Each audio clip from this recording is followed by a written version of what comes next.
All right, welcome to the Explainer. Today, we've got a real whodunit on our hands. The victim? A brand new, super high-tech 120-watt gallium nitride charger.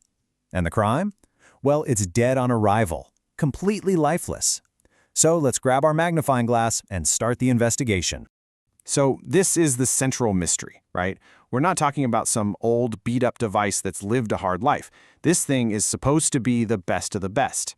But right out of the box, there's just nothing. No lights, no power, zero signs of life. So what on earth could have happened here? So, let's get a closer look at our victim. I mean, on paper, this thing is a beast. 120 watts, multiple ports, all running on that fancy gallium nitride, or GaN, technology. You know, that's the stuff that lets these chargers be way smaller and more efficient. But right now, all that tech means nothing. It's just a very expensive paperweight. You know, the first step in any investigation is getting to the crime scene. And in this case, we've got to get our hands dirty. This isn't some cheap charger you can just pop open. Oh no, this thing is welded shut. We literally have to take a saw to it. And once we're inside, it's just a sticky, gooey mess. The whole board is potted in this thick resin, basically to stop people like us from doing exactly this.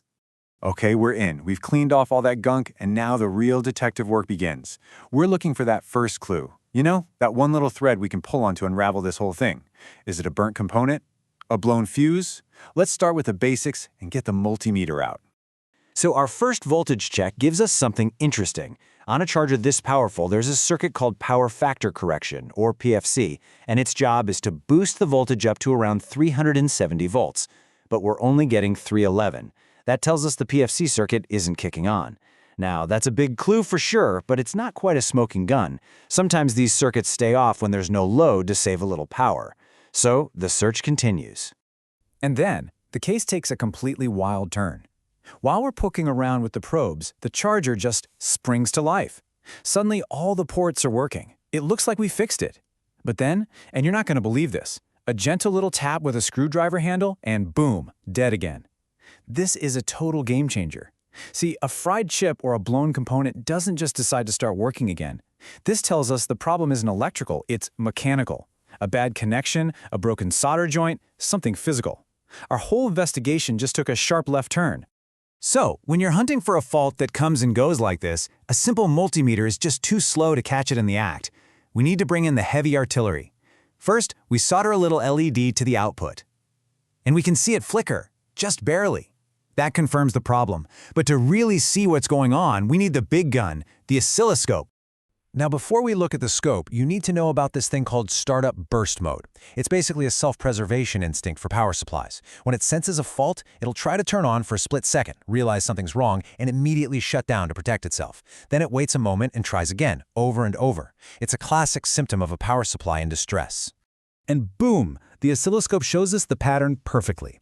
The charger tries to start, sending out just 4 tiny little switching pulses, that's it. And then it just gives up for a long 120 millisecond pause before trying again. 4 quick pulses, then a long silence. It's stuck in this sad little loop, desperately trying to start, but failing instantly. But here's where the plot thickens again. 4 pulses is, well, it's almost nothing. If there was a typical short circuit, the supply would usually try for a lot longer before it gave up. This behavior is really weird. It's almost like the main control chip itself is losing power the instant it tries to do anything. This doesn't look like a standard short circuit at all. Something else is going on. At this point, the entire circuit is basically one big suspect. So how do we narrow down the search? Well, with a simple but frankly brilliant diagnostic test that's designed to literally cut the problem in half. The test is called backfeeding. And here's what we do. With the charger totally unplugged from the wall, we take a lab power supply and inject 20 volts directly into the output, the low voltage side. And the result? Everything works. I mean, perfectly.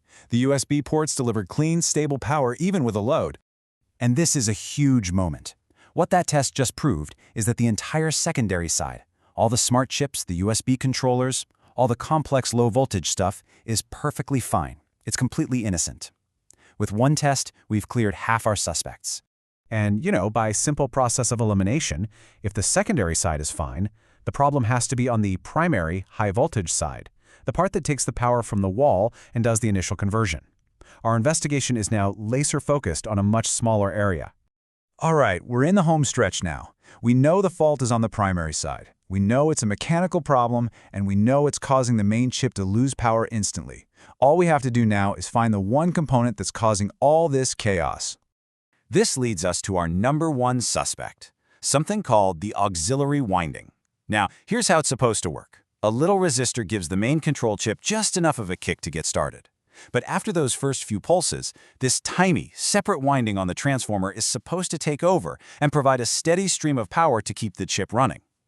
All the evidence is pointing to this handoff failing miserably. So we go down the list, checking every component in that auxiliary power circuit. The diode that turns the AC into DC, it's fine. The little resistor, checks out. The filter capacitor, it's good too. We've checked everything in the path, except, well, the source of the power itself. And there it is, bingo. We put the multimeter probes right on the 2 pins of that auxiliary winding, and it reads as an open circuit. That means there's a complete break in the wire. It's supposed to be a solid connection, but instead, there's nothing. The power literally has no path to get from the transformer to the chip. We found it. Just to be 100% sure, we power it on one last time.